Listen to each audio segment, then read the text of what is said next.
Today we're talking about the money that you need to buy your next property. Now there are going to be some variables in here. It's not the exact same for everyone, but it typically is. So it depends. Are you going to buy a single family property or are you going to buy a multifamily property?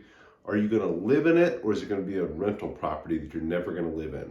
So those two changes on both of those, occupancy and type of property, change things quite a bit. So just to go over the basics here real quick, we're going to talk about how much a single family property costs to live in, and then what it costs to buy a single family property to not live in.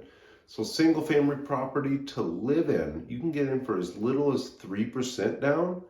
And if you get down payment assistance, so you're saying, hey, Jordan, I just got out of college, maybe I don't have a lot of money yet, but I've got a good job, and I just don't have the down payment. You can get down payment assistance for your first property. Now, in most cases, that's a second loan, but in some cases, it's forgivable. Meaning, if you live in this property for a certain amount of time, you never have to pay it back, and that is awesome.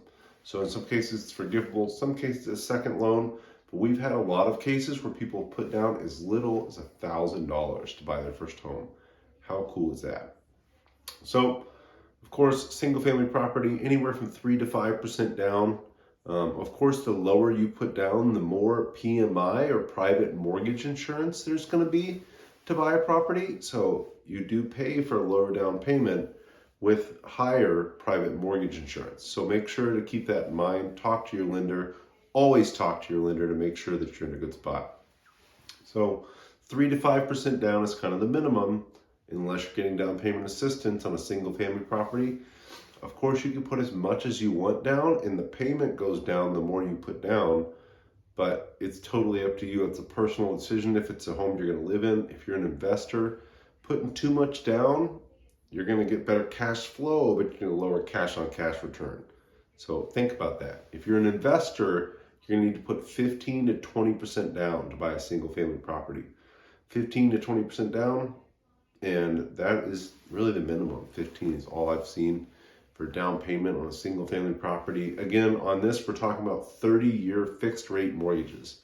So on these numbers I'm talking about, again, not a lender, talk to a lender, but in my experience, this is all 30-year fixed rate mortgages, the best mortgages you can get. Payment's never going to change. Maybe the taxes and insurance change and the payment adjusts a little bit, but your principal and interest payment stays the same no matter what. Okay, so moving on to multifamily property. So this is residential multifamily is 2 to 4 units. So people talk about multifamily property that's not those 20, 30, 40, 200 unit properties, but in the residential space, that's 2 to 4 units. You can get into a 2 to 4 unit property that you're going to live in for as little as 3.5% down. You can also layer on that down payment assistance to a multifamily property for your first property. You can get it for as little as $1,000 down with the right down payment assistance program. If you're not going to live in the property, you're looking at 25% down. There's kind of no way around that for these 30-year fixed rate mortgages. If you're going to buy your first property, 3.5% down, available to pretty much everybody. Of course, you have to meet the loan requirements, but those are really easy to meet.